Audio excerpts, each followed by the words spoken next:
I chopped.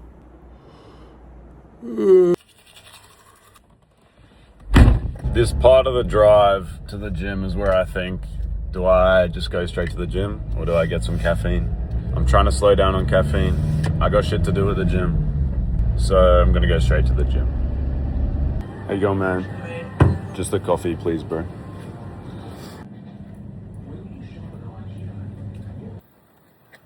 I think that was the move. Welcome to the gym. Oh yeah. Oh yeah. Probably the best decision I've ever made. What do we have? Sessionino, boys session. We're going to the steps today. Steps are going to be cooked. I'm going to smoke all the boys. I've got a bet on the line, $100 if they beat me on the steps. I've got a kid doing work placement at the gym. And then we have open gym from like 11 to 3 p.m. Which could be fun. Maybe we'll bash some people, have some sparring. See where the day takes us, bro.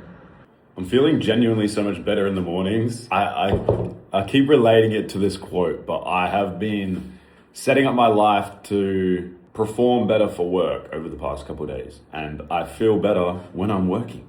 Wow, it's insane. When you fucking set a goal, shit happens. But a quote I heard was, it was on a podcast, foreplay starts when sex ends. And it's true. So as soon as you're done sex in this analogy, you're getting ready for the next time that you have sex. Foreplay starts after sex is done, not before sex happens. So it's like the whole time after the last time you had sex. Anyway, getting ready for work starts when work ends. So me getting ready for today started yesterday at 5 p.m. after I finished work. It was all the little decisions I made in that time. It was, how much did I scroll after work? Did I eat some bullshit? Did I stay up late? Did I do all these things? All of those things, as soon as work ended, as soon as I finished my task for the day, everything then afterwards will have affected me this morning. And lucky I chose the right things because I'm feeling pretty good. Foreplay starts when sex ends. Thanks. Okay. Bye. We're going to the steps. I'm going to smoke this cunt. Fuck. But all the other young guys that I train, I have to beat. Because it's like, I've got to show them who's boss. Remind them who the big dog is. How was that? Yeah, it was pretty good. Cricket, straight cricket. Oh. I swear to God, she does not love that. She does. Yes, boys! Can I get a yes, boys? Go the Bulldogs! Yes, boys. Fucking everyone's got to do it, Blake. I know you got one in you. Yes, boy! Hayden just got fucking 100 kilograms bench. Move up the fucking length. He just turned 14, bro. How do you feel?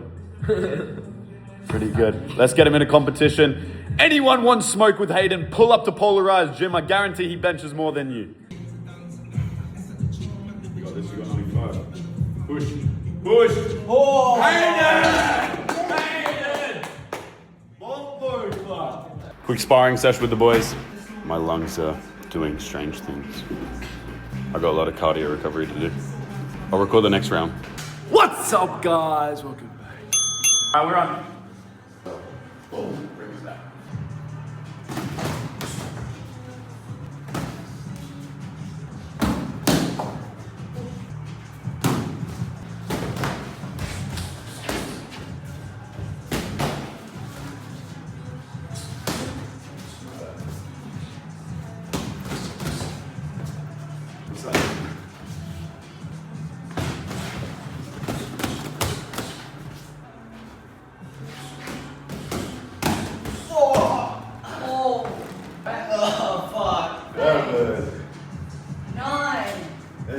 Are you okay for flight? Do you know where you are? Polarized Gym.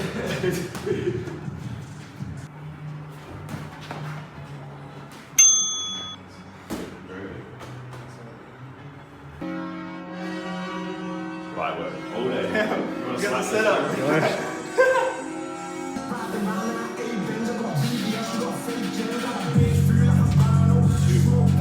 Push. Push.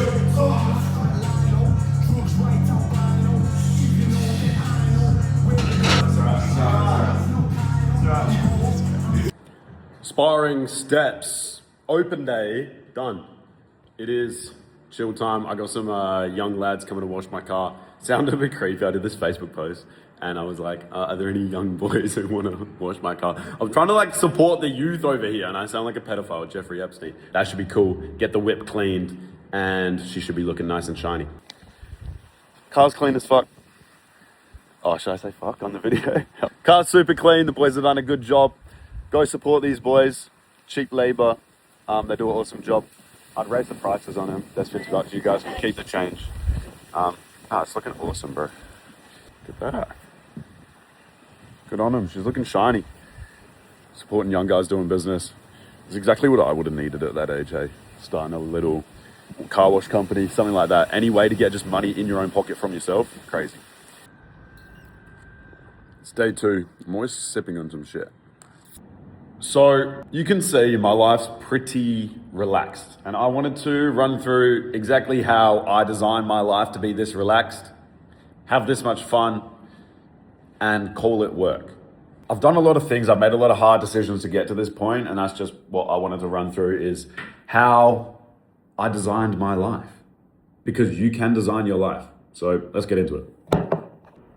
I wanted to talk about the past day and pretty much how I designed my life to go from doing shit that I don't want to do every single day. Scaffolding. I don't know if you've ever done scaffolding. It's shit. Did that for about a year. All these other jobs where I was employed to do tasks that I don't want to do, that don't fulfill my life in any way and don't make any real changes in the world. 2, completely changing and designing my life where my work is fun, my work helps people, I get paid to help people and enjoy the work that I do. So I knew I didn't want to do scaffolding. I did this for a year straight. I was halfway through my traineeship and I quit because I knew I didn't want to do it. And I started doing my PT degree.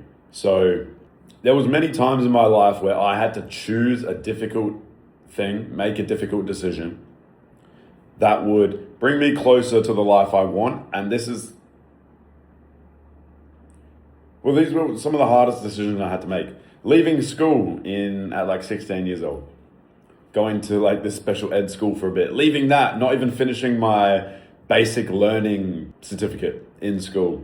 There was a lot of moments like that where I was very close to finishing something, almost at the end of it, but I was like, what's the point of wasting this extra time doing this thing when I know it's not going to bring me to the life that I actually want, which is a lot more freedom.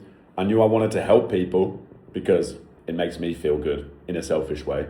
So I want freedom. I want to help people. I don't want somebody to be able to tell me what to do. That was a big thing for me. I hate people having control over me. So being self-employed was the only option. No control, freedom, helping people, and money. I wanted to make some money doing it. Getting into PT was probably the smartest decision I made. So from scaffolding, doing all this shit laborious work where you're working for someone else, you're putting all your life energy into somebody else's life and their business instead of your own, you're literally just compounding their business. You're putting all of your energy into them and their business grows and grows and grows and grows. When you could literally be using all of that same energy, you're working hard. You know you're working hard if you're doing this laborious shit. Imagine if you put all that hard work into yourself every single day. When you get home, hit the bed because you can't even move because you're so sore from all the work you've done. You're so tired you can't even see your friends. Imagine you put that type of work into yourself. Crazy. This could be setting up your own business. Doesn't have to be. For me, it was setting up my own business. It was working on my body. It was boxing. Putting all of my life points. Let's say you only get a set amount of life points each day that you can choose where you put them. Say I got 10. If I put all of them into somebody else's business, I put 8 into somebody else's business, then I've only got 2 for myself by the end of the day. I could maybe grow a little side hustle a little bit, make a couple $100, or I could train a little bit, but really be tired and fucked up. Now I get to start my day with all my life points and I don't have to spend it on anyone else. I don't have to spend them on anyone else if I don't want to. Sometimes you might want to help someone out, you might want to do this, but now I get to spend let's say 6 of my life points on my business. Boom, my business grows. And that saves for the next day. That's like a saved chapter in a video game, save file, boom, packet that for later because I'm going to use that tomorrow. I'm going to use that tomorrow. When you start a job, when you do like this 9 to 5 type job, for me it was like 5 to, I don't know, late in the arvo, 5 to 5, for example. You have to start every day on scratch. Like you haven't built anything up really except kind of your reputation, maybe in somebody's business. People see you working hard. You might be able to climb the corporate ladder really slowly, get an extra $5 an hour, sick. Or you could not start from scratch every single day. Every day you compound, you build something bigger and bigger and bigger and bigger, and it all adds up. And before you fucking know it, you started as a little PT, maybe getting a client here and there, and now you've got a fucking gym, a bunch of groups that are full. You get to do what you want, train with the boys, do boxing fights if you want to, and live your life. So that's just what I did. If you're anything like I am, or I was wanting this type of freedom, I would recommend you do what I did. That's all I can recommend. If you're not like I was or like I am, don't do it. You can work a job. I'm not saying it's good or bad, it just wasn't for me. Definitely wasn't for me. But yeah, the only way I could design my life to have these fun events throughout the day, actually have a life I enjoy on a day-to-day basis, like I don't go home wanting to bang bang, was through making these hard decisions. Very hard decisions at the time. Like I'm getting pressure from my family members. For example, I got a position at like a commercial gym here in Perth. And I was getting trained up for this position. I was very close to being able to like be one of the PTs on the gym floor there. It actually came down to this one moment where I really realized this is going to be shit. I was with the PT manager of the gym. So I was sat down. He was trying to hype me up to get the role, pretty much. Jackson, if you work really hard, you get 5 clients a week. If those 5 clients are at $70 a week, that is $350 every single week in your pocket. Boom. And I was like,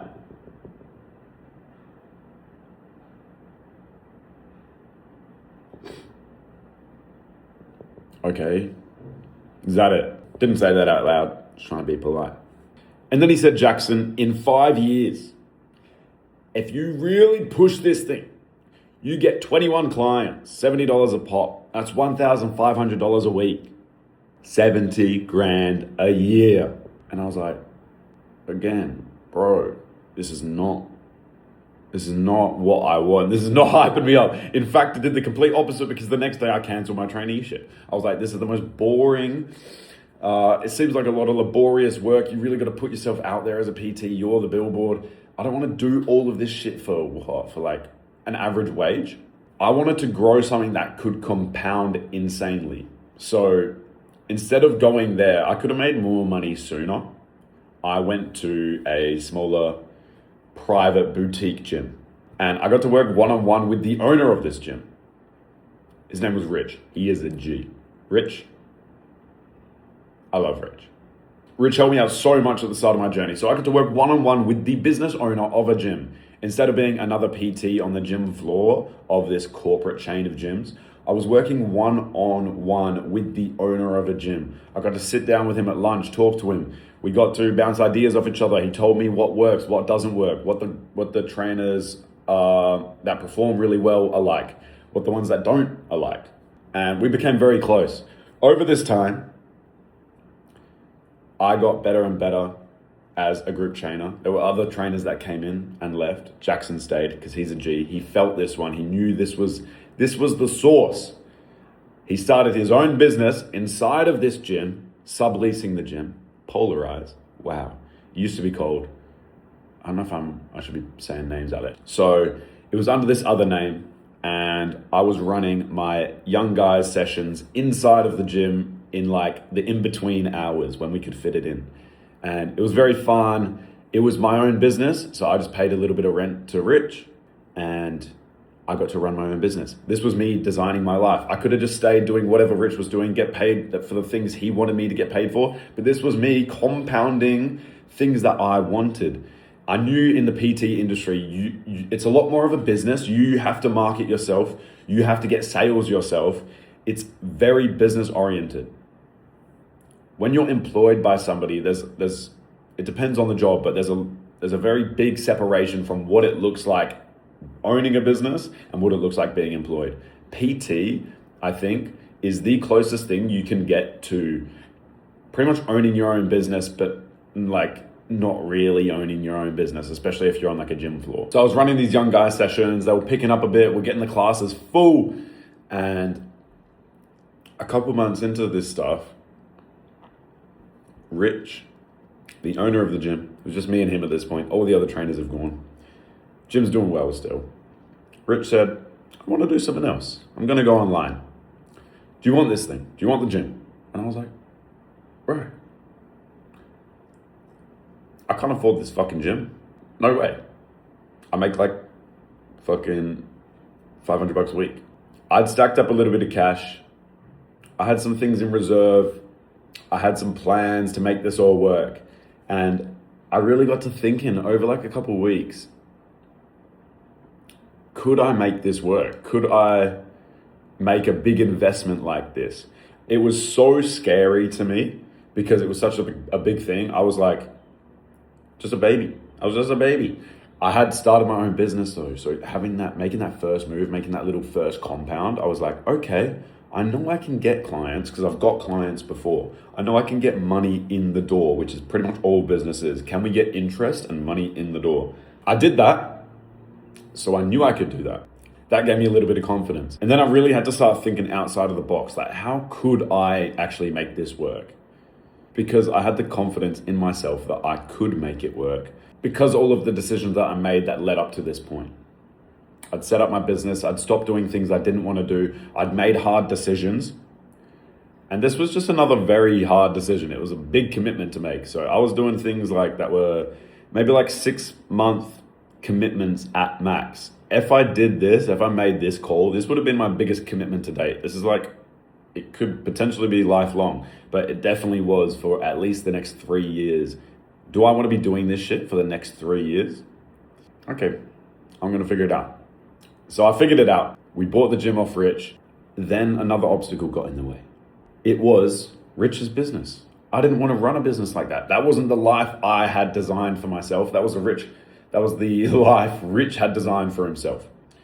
So I had to break the business down to pretty much the crumbs and build it back up again, which was fucking fun. Like, I could talk about this story all day. This story has a whole nother story in itself, but I had to basically lose a bunch of clients that didn't like the way that we wanted to operate newly, which was the way I wanted to do it, which was having the young guys in a bit more, co-ed sessions. It was a women's only gym. Now we got men and women and young guys coming through.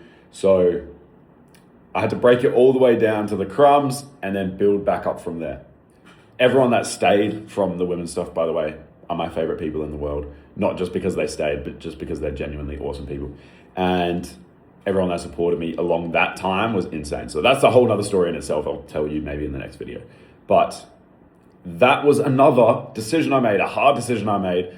I could go into depth about this, but it was about $15,000 a month I lost. So that, just numbers wise, that's a big drop. Irregardless of all the reputation damage and things like that, of like people that used to vouch for this gym that don't vouch for it anymore, that used to vouch for me, love me, that don't anymore. So all of these factors that I knew I had to take a hit on, the decisions get harder and harder the further you get along the journey. It's like what I was talking about in the last video. The difficulty of the challenge increases, but your stress level increases. You get better at handling those things. So the rewards increase as well, which is awesome. At that point, the rewards increased so much that I got to design my timetable for the gym, which was my schedule. It was like my Google Calendar. I got to pick the classes that I wanted to do, pick who I wanted in each class, and that's my day. I got to pick when I wanted breaks, and I've got the middle of the day free. I can go down to the beach like I did the other day. I can go down to freaking grab a coffee, record a YouTube video, box, do the steps with the boys, train myself. I can design my life completely now, but I had to go through all these hard decisions to get here in the first place. You could probably do it a lot simpler than I did, if you're interested in that. But the premise of this was I designed my life to be this way. It didn't just fall into place. These were all strategic decisions to give me the most freedom that I could have and also to make it financially sustainable. Look, you can have a lot of freedom if you just go homeless. Nobody's telling you where to be. You don't have to be at this spot at this time doing these tasks. You're just chilling, kind of.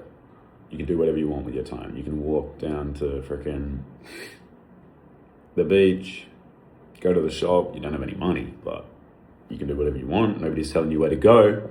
But I wanted that lifestyle, just without the homeless bit and a bit more money, so I can buy whatever I want as well, while helping people along the way, because that makes me feel good. Again, I'm selfish. It has nothing to do with other people. I just want to feel good. So yeah, that's how I designed my life to get to the point where I pretty much just have fun. My work is fun now. Doesn't feel like work. I get to do a lot of fun stuff. Sure, it gets stressful at times. I really want it to do well, but it's fucking fun, man. And that's how you should live your life. You don't have to live your life in this sad, depressing slog of hard work and grind for somebody else your whole entire life. Sure, there's going to be people who, like, somebody's going to make the coffees, bro. Somebody's got to wash my car. These little kids. But they're making their own money. They're their own boss. They can pick their own clients. Even then, that's awesome. That's all I wanted to say. You can design your own life from scratch. Make it shit to fun. Make it from broke to rich. It's pretty fun. It's pretty fun.